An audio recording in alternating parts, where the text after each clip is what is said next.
Piloter un engin dans l'hyperespace, c'est autre chose qu'une moissonneuse batteuse. Il suffit d'une erreur de millième de calcul et la trajectoire passe à travers une étoile. Et la balade est terminée, petit gars. Bonjour et bienvenue sur Les Cousins font leur cinéma et aujourd'hui on va critiquer le film Rogue One, A Star Wars Story, qui est sorti en salle donc le mercredi 14 décembre. Voilà, réalisé par Gareth Edwards, celui qui avait fait le remake de Godzilla il y a 2 ans. Et Monsters. Donc allons-y directement sur l'histoire. Sur l'histoire, Alors, vitesse lumière. Vitesse lumière. Donc sur l'histoire, c'est pas très compliqué parce qu'en fait ça reprend un petit passage du bandeau de l'épisode 4. Ouais. Donc qui raconte en fait le vol des plans de l'étoile noire par une partie de l'Alliance rebelle. En fait, c'est ça le pitch du film, c'est qu'en fait on va suivre tout un espèce de commando un peu suicide qui va essayer de voler les plans de cette étoile noire qui est en pleine construction quand le film commence, puisque le film se situe entre l'épisode 3 et l'épisode 4. J'ai plutôt bien aimé le film, même si j'ai quelques réserves. C'est-à-dire, je trouve que tous les personnages ne sont pas très attachants. Voilà, on va commencer par ça. C'est le moins qu'on puisse dire.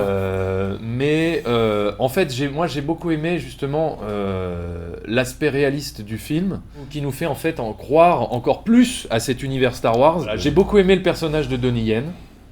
J'ai trouvé très touchant, j'ai trouvé très sympa, même si on connaît pas beaucoup son backstory comme on dit, j'ai trouvé quand même attachant. La relation qu'il a avec son partenaire, elle est très sympa. C'est d'ailleurs un peu, juste je te coupe, d'ailleurs c'est un peu le problème majeur de ces personnages. Ce que tu viens de souligner, on ne connaît pas la backstory, machin. Oui, on ne connaît absolument pas la backstory de personne. Oui, quoi. en fait, voilà, c'est ça un petit peu le défaut du film, ouais. C'est qu'on ne connaît pas vraiment les origines de tous les personnages, enfin de pratiquement aucun des personnages.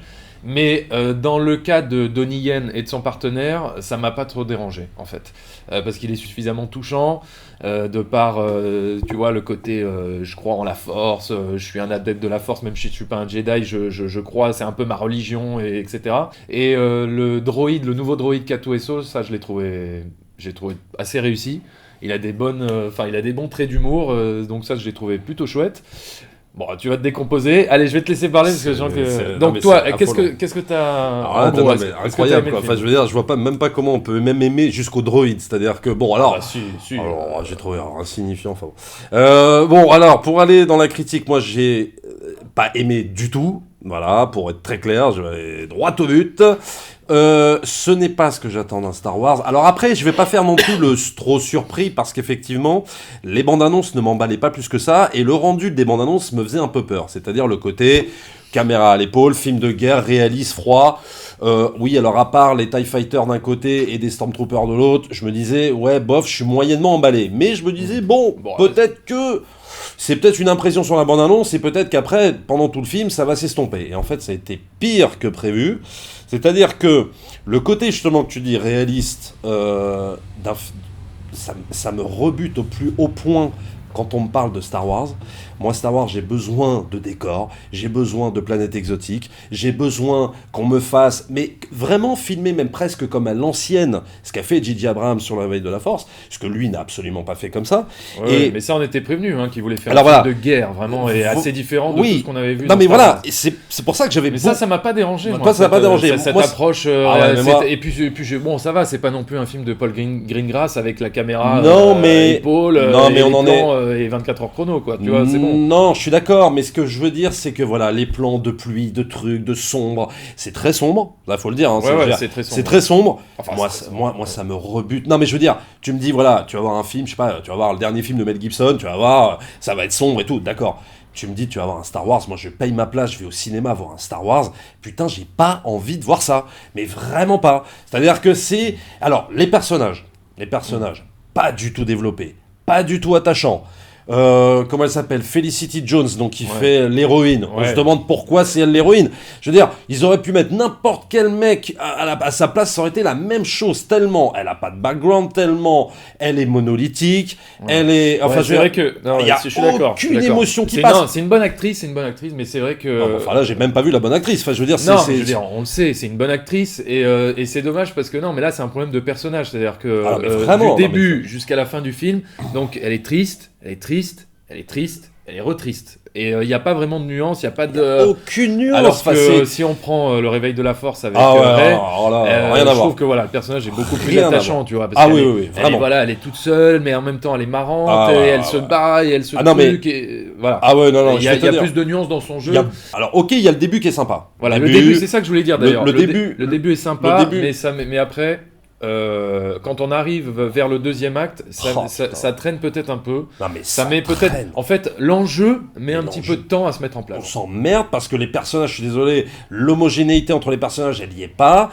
Parce qu'ils sont pas bien bossés, ces personnages, ils sont pas bien décrits. Non, et puis toute l'intrigue pour retrouver le personnage de Forest Whitaker et tout ça, c'est peut-être pas très. Non, c'est pas passionnant. C'est pas passionnant. C'est pour moi ennuyeux. L'émotion n'y est absolument pas. Mais je pense que de toute façon, le but de Gareth Edwards dans ce film, c'était même pas mettre de l'émotion, quoi. C'était vraiment de faire un film brutal, je dirais même un Star Wars pour adultes, et c'est peut-être le seul qui est pour adultes, et donc ça expliquerait aussi pourquoi les fans sont tous en train de se masturber sur ce film comme jamais, comme si c'était le film c'était le film sauveur de toute la saga Star Wars, alors que franchement... Pour moi, c'est le plus mauvais, mais vraiment le plus mauvais. Je le classe même pas.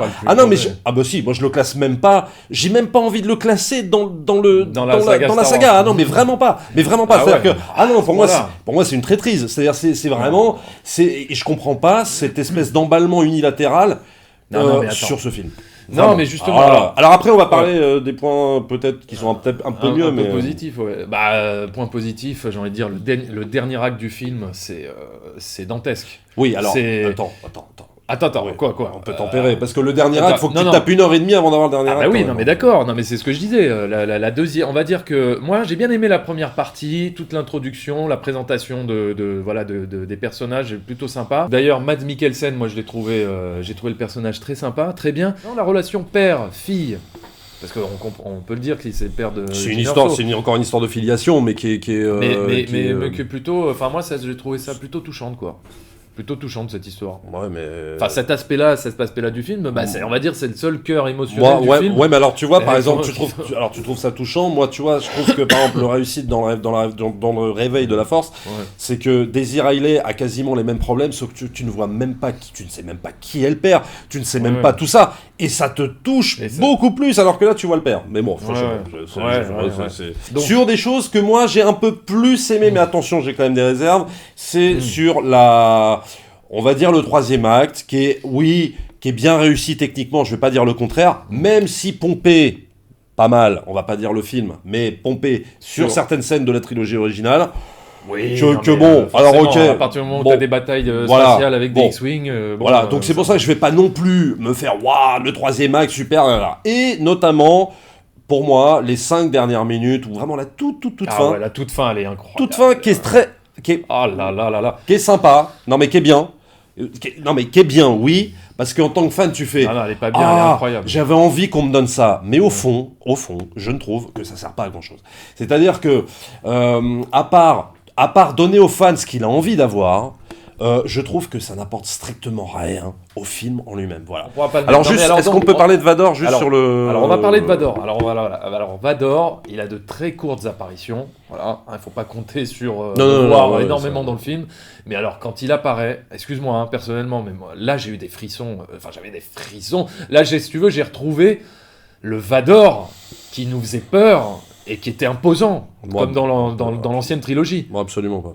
Ah bah si. Ah non. Ah si, je suis désolé. Je vais te dire pourquoi. Quand tu le vois arriver pour la première fois, tu fais oh là là. Enfin quand il est présenté, tu fais d'accord. Bon. C'est le personnage le plus badass, le plus emblématique, le plus mythique de toute l'histoire du cinéma. Bon. Ah bah si. Alors c'est marrant, moi j'ai pas trouvé. Alors moi par rapport à la revanche des Sith justement ou à la fin. On va pas être d'accord. La revanche des Sith. La revanche des Sith. Moi j'ai ressenti un frisson ultime quand tu vois le casque se poser sur la tête d'Anakin. Là j'étais comme ça quoi. Ouais, là. Mais d'accord. Oui, mais là le problème. Et alors tu vas me dire effectivement que parce que c'était dans une continuité effectivement. Alors déjà il y a ça. De parce qu'on suit Anakin et qu'il devient Vador. D'accord. Il y a une finalité que là quand tu le vois tu fais Ah ouais, d'accord, mais attends, excuse-moi. Dans la revanche des Sith, de voir Vador faire non. Ah ouais, mais attends. Ça tue le personne. Ça tue un peu le personnage. Ah si. Oui, alors ok. Moi, je veux pas voir Vador faire non. Qu'est-ce que ça veut dire ça? Alors ok, moi j'ai jamais été fan de. Putain, là quand il arrive, tu fais oh putain. Enfin, je veux dire, Vador à ce moment-là, il pourrait apparaître au milieu, au début, à la fin. Il est tellement amené comme ça, de façon tellement gratuite, que la limite, tu te dis, mais attends. bon, ouais. Non, mais ok. Il faut bien personnifier. Super. Il faut bien personnifier le mal de l'Empire par ce personnage. Oui, mais alors attends. Du film. Oui, mais attends. À ce moment-là, soit tu le mets pendant tout le film. Et t'en fais un des personnages principaux, parce qu'excuse-moi de te dire que dans Rogue One, le méchant principal, il est un peu en carton. Non, moi j'ai bien aimé le méchant. Franchement, j'ai pas trouvé en carton. Il est vraiment pas terrible. Hein. T'as quand je vois les autres qui disent ouais, Kylo Ren, machin, oulala, c'est horrible. Oui. Eh ben non, je préfère Kylo Ren. Je préfère 15 000 fois Kylo Ren, honnêtement. Même si, soi-disant, c'est un ado attardé. Eh ben je préfère 10 fois lui que lui, là, espèce de clone de Moff Tarkin, un peu raté. Mais. Alors, à ce moment-là, tu mets Vador pendant tout le film, et là, je suis d'accord. Ouais. Mais sinon, ça va. Tout ça pour dire, regardez les fans, on vous a mis Dark Vador, parce que vous nous faites tellement chier à vouloir voir Dark Vador tout le temps dans tous les films, que là, bon, on est obligé de vous le mettre, mais on peut pas vous le mettre trop, parce que... Bah oui, voilà, justement. Ouais, mais c'est lourd. Ça n'apporte rien. Enfin, je veux dire, il serait là, pas là... Bon, tu pourrais t'en passer. C'est tout ce qu'a évité George Lucas dans la prélo. George Lucas, il a évité tout ça. Alors ok, les fans n'étaient pas contents. Je suis pas d'accord. Les fans n'étaient pas contents. Très bien. Mais n'empêche qu'il a évité toutes ces facilités de mettre du Vador et de mettre du machin. Il a mis autre chose. R2D2 et 6PO dans la prélogie, excuse-moi, ils servent à rien. Ils servent à rien du tout. Et ils traversent le film comme ça. Ils servent. Excuse-moi, mais pas comme dans la trilogie originale. Dans la trilogie originale, oui, R2 sert un peu plus. R2 il sert un peu plus. 6PO, il a un vrai rôle, il a quelque chose. Non. Peut-être dans l'épisode 4, d'accord, mais après, bon, c'est un peu des personnages secondaires quand même. Non, c'est des personnages secondaires, mais qui servent quelque chose. Ils accompagnent les héros, ils servent. Non, mais là, George Lucas fait du fanservice aussi avec ça. Ok, il a pas. Oui, mais enfin, il fait du fanservice, mais en même temps, il invente tellement autre chose que ce que les fans veulent voir, quoi. C'est ça. C'est que moi, je suis un fan hardcore de Star Wars, mais j'ai pas envie de revoir des trucs. Ah bah ouais, mais il y en a qui vont dire, ouais, mais alors l'épisode 7, comment t'as pu aimer alors que c'est un calque de l'épisode 4. Ah oui, non, mais attends. Moi, je parle pas de la structure scénaristique du 7, oui, qui reprend un peu la structure. Oui. Mais au moins, ils inventent autre chose. Ils te remettent pas Vador, quoi. Enfin, je veux dire, voilà, ils te remettent autre chose. Ils te remettent un autre méchant, complètement différent. Ah oui, merde, alors ok, il y a un côté cinéma doudou dans l'épisode 7, et ça, je suis d'accord avec Yann Solo, avec tout ça, il y a aucun problème. Oui, mais alors c'est vrai, c'est ce qu'on disait, Yann Solo. Il est pas amené comme un caméo, quoi. Comme un caméo. Ah, mais oui. Et c'est là où c'est fort. Il a une place légitime dans l'histoire de Star Wars 7. Voilà, c'est ça. Il a une figure de mentor, il accompagne les héros, voilà. Exactement. Que dans l'épisode 7. Moi, je veux dire, voilà, alors ça y est, tout le monde va dire, épisode 7, c'est pourri, ça y est, maintenant, c'est le nouveau truc à dire. Alors que là, tout le monde va se masturber sur ce film, mais je ne comprends absolument pas pourquoi. Et alors que dans l'épisode 7, il y a une vraie volonté de raconter un récit comme dans Star Wars, une volonté de mettre du mysticisme, une volonté de mettre... Alors ok, là c'était pas axé sur la force, mais quand même quoi, raconte-moi un truc façon un peu conte de fées. Non, là, là les mecs, Disney leur ont dit... Il y avait peut-être plus un sens de l'aventure dans... Ah mais complètement, là il n'y avait pas d'aventure. Ah mais complètement, c'est-à-dire que là Disney lui a dit, bon en gros, Gareth Edwards, tu fais ce que tu veux, ta carte blanche, tu fais ton film de guerre, c'est parti, puis tu me mets du Star Wars parce qu'on a acheté la licence. Alors j'étais pas dedans du tout, mais j'avais l'impression de voir un autre film, c'est-à-dire je m'étais trompé de salle, tu vois. Non mais complètement Donnie Yen, karatéka aveugle, non quoi, c'est pas possible, non, je peux pas. Sympa, le personnage de Donnie Yen, arrête. Non, bah quoi, il fait du karaté alors bah ouais, mais se battre. J'ai pas envie de voir, ça dans Star Wars, quoi. Je suis désolé. Mais pourquoi ? Parce que ça ne correspond pas au type de personnage que t'as envie de voir. À la limite que oui, que t'as envie de voir des mercenaires, que t'as envie de voir des trucs et des machins. Là, je sais pas quoi, j'ai pas envie de voir ça. Un espèce de mec avec un bâton et qui fait du nunjitsu en tapant des Stormtroopers. Non, je suis pas d'accord. Bah, j'ai pas envie de voir ça. Ça c'est le truc qui me fait sortir du film. Ça me fait sortir du film. J'ai l'impression de voir un film de Jackie Chan. Non, je suis pas d'accord, quoi. Pourtant, j'adore le cinéma asiatique, j'adore le cinéma de Donnie Yen, y a aucun problème. Mais voir ça dans Star Wars, ça me fait chier. Voilà. Non, mais clairement, quoi. Et ça, c'est le genre de truc. Je sais pas, boum, ça me fait sortir. Tu vas peut-être un peu loin, quoi. C'est juste un personnage qui sait se battre, aveugle, un peu, croyant, qui a une foi dans la force. Non, j'ai trouvé vraiment touchant ce personnage. Enfin bon, bref. Alors moi, par contre, un élément que j'ai pas tellement adoré dans le film, c'est la musique de Michael Giacchino. Alors moi, c'est l'inverse. Alors voilà. Non mais parce que là, je l'ai trouvé vraiment super proche de la musique de John Williams. Ouais, non mais ça se rapproche de la musique. Vraiment. Non, ça va. En fait, la musique, elle est correcte. Elle est correcte. Elle ne détruit pas le film, quoi. Non, loin de là. Elle accompagne bien le film, mais elle est pas mémorable. C'est pas du John Williams. Il a pas réussi à mettre un thème fort, une empreinte comme John Williams sait le faire. Ouais, moi je trouve que sur la musique de Michael Giacchino, alors là pour le coup, j'ai trouvé ça vachement bien et je trouvais qu'elle rehaussait des fois certaines scènes. Il a réussi là où peut-être John Williams, pour moi, c'est un peu foiré sur la bande originale je suis pas d'accord du Réveil de la Force. C'est-à-dire que le Réveil de la Force, elle est bien. Je vais pas dire qu'elle est pas bien. Elle est bien, c'est du John Williams. Mais pour moi, j'ai été plus marqué finalement. Je te parle pas des thèmes. Oui, non, mais j'étais plus sans parler des thèmes. Voilà, sans parler des thèmes. Mais je te parle plus de la musique qu'a fait Giacchino. Moi j'ai retrouvé. J'ai retrouvé. On voit la scène dans Star Wars 7 quand il y a toute la poursuite avec le Faucon Millennium et tout ça, la musique qui s'emballe. Non, mais d'accord. Non, mais on est à fond dans la musique. Non, mais ok, mais je dis pas qu'elle est pas bien. Voilà, ce qui me manque peut-être dans ce Rogue One, c'est que finalement, il n'y a pas une héroïne comme il y avait dans le Réveil de la Force. Finalement, non mais c'est vrai, elle manque de chair un peu. Elle manque de force, elle manque de chair. Cette génération. Finalement, c'est plus un film sur la rébellion contre l'Empire. Mais tu pourrais mettre n'importe quel mec. Ça manque d'une héroïne. Ce qu'il y avait dans le Réveil de la Force, c'est qu'il n'y a pas là, quoi. Où là, on pouvait vraiment s'identifier et être derrière Rey. Là, un peu moins, parce que passe de ses origines quand elle est toute petite à tout de suite après quand elle est adulte. Et en fait, on aimerait bien savoir, mais qu'est-ce qui s'est passé entre les deux et qui est ce personnage? Qu'est-ce qu'elle est? C'est dommage. Voilà, certains personnages manquaient un peu de développement, d'origine, d'explication pour qu'on puisse vraiment s'attacher. Autant le personnage de Donnie Yen et son pote, ça m'a pas dérangé, mais les autres. L'héroïne, tu pourrais mettre l'autre mec à côté, c'est pareil, c'est la même chose. Rey, dans le Réveil de la Force, elle est irremplaçable. Je sais pas, revoyez le Réveil de la Force, non mais c'est pas possible, quoi. C'est juste un Star Wars. Alors ok, il y a des défauts dans ce film, on est d'accord, il y a pas de problème, même moi je les ai dit et tout. Mais putain, quoi, c'est un vrai Star Wars. Je suis désolé, moi je suis pas du genre à défendre J.J. Abrams, loin de là, mais là j'ai vraiment envie de le défendre parce que le mec il a fait un taf de dingue. C'est-à-dire retrouver l'esprit d'origine. Là il l'a retrouvé, mais complètement, on peut dire ce qu'on veut. Putain, le mec il a le goût de l'aventure, l'épique. Complètement. Et puis c'était un conte de fées. Bien sûr. Là il y a plus du tout l'aspect conte de fées. Pas du tout. Mais de toute façon on était prévenus, ils avaient dit c'est un film de guerre. Donc voilà, c'est un film de guerre. Il a vraiment fait un film de guerre. Il a fait un film de guerre. Slash casse. Oui. Un film de casse. Oui, mais alors à ce moment-là, mets-moi des personnages, mets-moi des personnages bien faits, mets-moi des situations auxquelles j'accroche grave, mets-moi de l'émotion. Et ok, ton film de guerre, je veux bien y croire. Mais là, non. Donc, maintenant. Alors, on va faire un petit classement. Nos notes d'abord.